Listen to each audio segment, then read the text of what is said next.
કેન્દ્ર સરકાર એક બાજુએ ખેડૂતોની આવક બમણી કરવાના પ્રયત્નોમાં લાગેલી છે અને રાજ્ય સરકાર પણ આ જ દિશામાં કાર્ય કરી રહી છે. પણ આ બધાથી વિપરીત રાજ્યની વિવિધ એપીએમસી આ બધાથી જાણે વિપરીત દિશામાં ચાલી રહી હોય તેમ લાગી રહ્યું છે.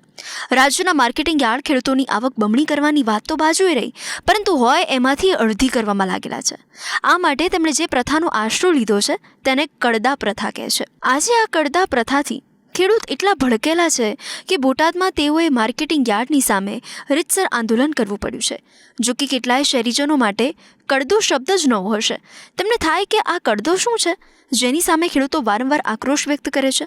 આની સામે ફક્ત બોટાદના જ ખેડૂતોમાં નારાજગી છે તેવું નથી.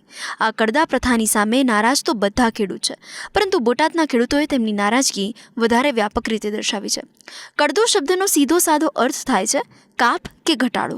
માર્કેટિંગ યાર્ડમાં ખેડૂતો પોતાનો પાક વેચવા લાવે ત્યારે વેપારીઓ અથવા દલાલો વજન કરતી વખતે ગુણવત્તા બતાવવા જે કપાત કરે તેને કડદો કહેવાય છે, જે ઘણી વખત ખેડૂતોને રીતસર અન્યાય કરતી હોય છે. આ કડદા પ્રથાને સમજવી હોય તો એક ઉદાહરણથી સમજીએ.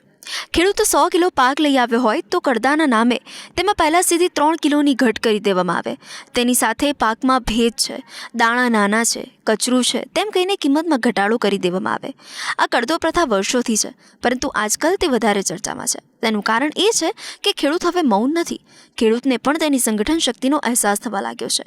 કોઈને પણ થાય કે વર્ષો જૂની આ પ્રથા સામે હવે અવાજ કેમ ઉઠવા લાગ્યો છે અને આ પ્રથાને ખેડૂતો કેમ ખોટી માને છે. આ પ્રથા ખોટી હોવાનું કારણ એ છે કે તે ખેડૂતોને વળતર આપવામાં નિષ્ફળ ગઈ છે. ખેડૂતોને આ પ્રથાને કારણે તેમના પાકનું જોઈએ તેવું વળતર મળતું નથી. અહીં ખેડૂતોના પાકનું વજન કે ગુણવત્તા ચકાસવા માટે કોઈ સ્પષ્ટ નીતિ કે મશીનનો ઉપયોગ થતો નથી. આમે પારદર્શકતાનો અભાવ છે. ખેડૂતોનું શોષણ જ થાય છે તેમ કહી શકાય. રાજ્યના કેટલાક માર્કેટિંગ યાર્ડમાં કડદો પ્રથા જાણે અલિખિત નિયમ બની ગઈ છે. વાસ્તવમાં આવો કોઈ સત્તાવાર નિયમ નથી. કોઈ પણ નિયમાધીન ન હોવા છતાં પણ નિયમ તરીકે તે ચાલતી થઈ ગઈ છે. આને કારણે ખેડૂતોમાં જબરજસ્ત અસંતોષ છે. આમ આ કડદો પ્રથા વાસ્તવિક ધોરણે જોઈએ તો ખેડૂતની મહેનતની કરવામાં આવતી ચોરી છે. હવે કોઈ વ્યક્તિ પૂરેપૂરી મહેનત કરે અને તેની મહેનતનું પૂરું વળતર ન આપવામાં આવે, આ અવ્યવહારુ નિયમ કડદા પ્રથા છે. ખેડૂત વેરા નથી માંગતો, તે ફક્ત પોતાના પરિશ્રમનું પારિશ્રમિક માંગે છે. શું લોકોના પેટની આગ બુઝાવતા ખેડૂતને પોતાના પરિશ્રમ જેટલું અને પોતાના જીવન ગુજરાન જેટલું પણ મેળવવાનો અધિકાર નથી? ખેડૂત આમ પણ કુદરતના પ્રહારો તો ઝીલતો જ હોય છે.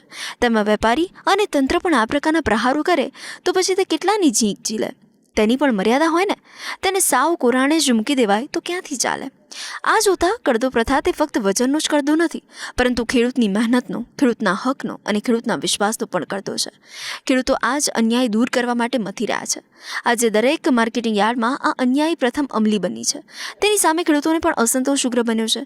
બોટાદની ઘટનાને જો કોઈ છૂટક છવાઈ ઘટના માનતું હોય તો તે ભૂલે છે. વાસ્તવમાં આ ઘટના પાશેરામાં પહેલી પૂણી છે. માર્કેટિંગ યાર્ડ પણ જો આ અન્યાય પ્રથા દૂર નહીં કરે અને પારદર્શક રીત રસમો નહીં અપનાવે તો આવું કરનારા દરેક માર્કેટિંગ યાર્ડને પણ ખેડૂતોનો આક્રોશનો સામનો કરવો પડશે. બોટાદમાં ખેડૂતોના આક્રોશની જે પ્રકારની ઘટના બની એવી જ ઘટના બીજા માર્કેટિંગ યાર્ડમાં બનશે ત્યાં સુધી શું તેઓ રાહ જોશે? આ બધા માર્કેટિંગ યાર્ડો ખેડૂતોના આક્રોશ પછી જ કડદાની પ્રથા બંધ કરશે. માર્કેટિંગ યાર્ડો ખેડૂતોને અન્યાય કરતી આ પ્રથાથી આગામી દિવસોમાં મુક્તિ મેળવવી પડશે, નહીં તો ખેડૂતોનો મિજાજ ફાટશે. ત્યારે ઘણી વખત લીલાના ભેગું સૂકું પડે તેમ કાયદેસરની પણ કેટલીક વસ્તુઓ ભૂલી જવાની ફરજ પડશે. ખેડૂત જગતનો તાત કહેવાય, પરંતુ તેની સ્થિતિ તે માર્કેટિંગ યાર્ડમાં આવે તો એક ભિખારીથી ઓછી હોતી નથી. એક ટેબલથી બીજા ટેબલે ધક્કા ખાવા પડે છે, નંબરો લેવા પડે છે, લાઇનમાં ઊભા રહેવું પડે છે. આ જોઈને કોણ કહી શકે કે ખેડૂત જગતનો તાત છે? માર્કેટિંગ યાર્ડ અને વેપારીઓ આગળ જગતનો આ તાત બિચારો હાથ જોડીને ઊભો રહે છે. તેની સ્થિતિ જાણે તેમની જ દયા પર જીવતા હોય તેવી છે. કમસે કમ 21મી સદીમાં તો ખેડૂતને આ સ્થિતિથી છુટકારો મેળવવાનો હક છે.